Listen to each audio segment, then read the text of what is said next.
राम मंदिर में लगा सोने का दरवाजा, स्वर्ण द्वार की पहली तस्वीर आई सामने। 13 और दरवाजे लगने बाकी हैं। मैंने बताया कि एक गेट तो उन्होंने गोल्डन गेट लगा दिया, कहते हैं इस पे मनो टन मतलब कितना इसके ऊपर सोना जो है वो लगा हुआ है। कोई 46 डोर्स जो है वो लगाए जाएंगे, कोई 42 डोर्स जो है वो गोल्ड कोटेड होंगे।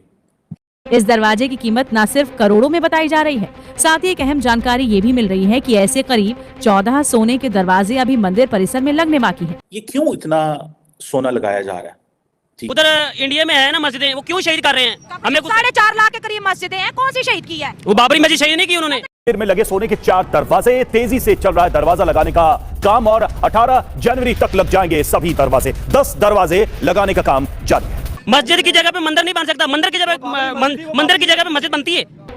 रामलला के गर्भगृह का मुख्य द्वार सोने से बनाया गया है। जैसे ही रामलला के गर्भगृह का मुख्य द्वार की पहली तस्वीर सामने आई तो रामलला के भक्तों की खुशी का ठिकाना नहीं रहा।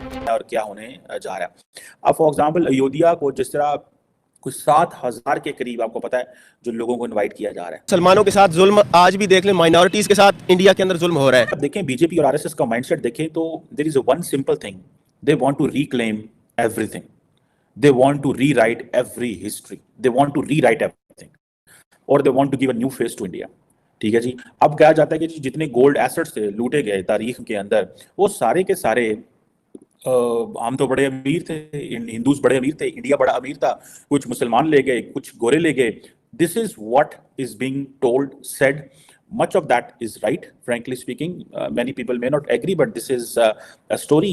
If you just get out of this mindset कि आप हिंदू मुसलमान सिख हैं ईसाई हैं, आप इससे जरा बाहर आ जाएं, you can say कि हाँ, लेकिन एक चीज तो बड़ी क्लियर है, that India is changing, and that India is changing in the favor of a political party, that India is changing in a favor of the way Prime Minister Modi और उनकी जो पार्टी है वो जिस तरह लेके जाना चाहते हैं, उसमें वो कन्वर्ट जो है वो हो रहा है और बड़ी उसमें उनको क्लैरिटी है और सबको समझ है कि क्या होना है और क्या होने जा रहा है।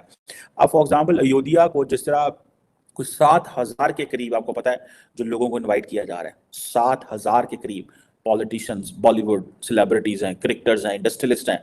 क्या बताना चाह रहे हैं बॉलीवुड स्टार्स को प्राइम मिनिस्टर मोदी? एक सवाल आता है ना कि क्या बताएंगे? क्रिकेटर्स को क्या बताना चाहते हैं विद दिस? इंडस्ट्रियलिस्ट को क्या बताना चाहते हैं? और ये किसको, मतलब ये सारा सेलिब्रिटीज को, पॉलिटिशियंस को क्यों बुलाना चाहते हैं? Just telling that this is new India, but start living with this.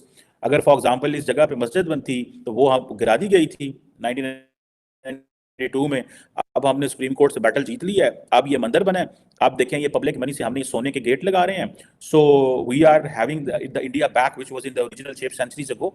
ठीक है, सो ये वो एक लेकिन let me tell you one thing, they are not just selling religion, they are not just, जो कल उन्होंने गुजरात में किया vibrant Gujarat summit, it has nothing to do with the religion, that was only about economy. वो जो जैसे American कहते थे ना, डोनाल्ड ट्रम्प कह रहा हूँ, बिल क्लिंटन कहते थे दिस इज इकोनॉमिक स्टूपिड। ठीक है, so this is an economic stupid. So they are getting industrialists, they are getting Bollywood celebrities, they are getting cricketers, they are getting politicians को तो छोड़ते हैं because competitor का आपस में मसले होते हैं, but Bollywood stars, cricketers और industrialists को बताया जा रहा है कि this is an economic stupid, and after an economic stupid, this is, you know, the most important thing is the religion, identity and history of India which we are reclaiming. ठीक है जनाब। so ये चीजें जो है आप देखें, अयोध्या जो है यूपी के अंदर, और आपको पता है यूपी में there is a holiday है, यूपी के अंदर उस दिन हॉलिडे है और एक बड़े पैमाने पे जैसे ना पूरा एक मोमेंटम बिल्ड कर रहे हैं जी। सफाई शुरू हो जाएगी जी 14 जनवरी को, हमने शहर को साफ करना है। और दूसरा ये है कि एक जारी बात है, एक प्रॉपर सेरेमनी होनी है जिसको कहते हैं प्राण प्रतिष्ठा। ठीक है जी, और जिसमें आरएसएस चीफ मोहन भगवत और प्राइम मिनिस्टर मोदी, 2 लोग, एंड तीसरा यूपी के चीफ सीएम योगी आदित्यनाथ, ये 3 लोग हैं। Remember the way India is working in Gujarat and next is UP. Remember कि जिस तरह वो कहते हैं ना, गुजरात में हमने सारा कुछ किया, अब हम यूपी में करने जा रहे हैं। सो वो यूपी को जो 2029 के बाद they are giving the mantle will be transfer to P, आप देख लीजिएगा।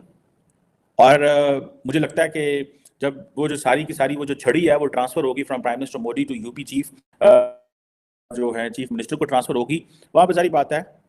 अगर तो इन 5 सालों में वो जो सैनिटाइज करना चाहते हैं, वो जो चीज़ें करना चाहते हैं नरेंद्र मोदी, लोगों को सेंसिटाइज करना चाहते हैं कि गुजरात के बाद अगली प्लेस आपके लिए जो है वो यूपी है, it will take some time. लेकिन अगर वो करने में कामयाब हो गए तो लोगों का किबला जो रुख है मुड़ जाएगा, वो यूपी की तरफ मुड़ जाएगा कि ठीक है जी, गुजरात हमें उन्होंने करके दिया, अब यूपी करके दे रहे हैं, बेहतर economic model so and so, and then हम जो है ना वो अगला एक शहर पकड़ लेंगे, एक स्टेट पकड़ लेंगे, एंड देन हम वहां चले जाएंगे। अब जैसे वो कहते हैं ना, एक for many Indians they want to tell ji कि ये एक हिस्टोरिकल एंड इंटरनेशनली ये एक हिस्टोरिकल रिलीजियस इंपॉर्टेंस की जगह हमारे पास।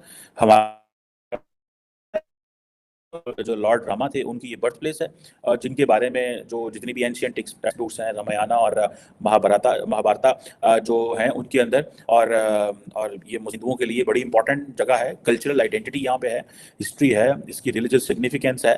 सो ये they are giving they are shaping new India for the Indians. और इस हवाले से सारी की सारी वो जो माइंडसेट है इंडिया का, वो इसको लेके चल रहे हैं कि जी हमसे बड़ी ज्यादती हुई थी, हमारी जो हमें या तो मुसलमानों ने लूटा या गुरों ने लूटा, वरना हम ऐसे नहीं थे, हम बहुत तरक्की कर सकते थे और बड़ी मेहनत कर सकते थे, हमारे साथ बढ़िया ज्यादतियां हुई हैं, और अब जो है वो मौका आ गया है कि हम काम करें,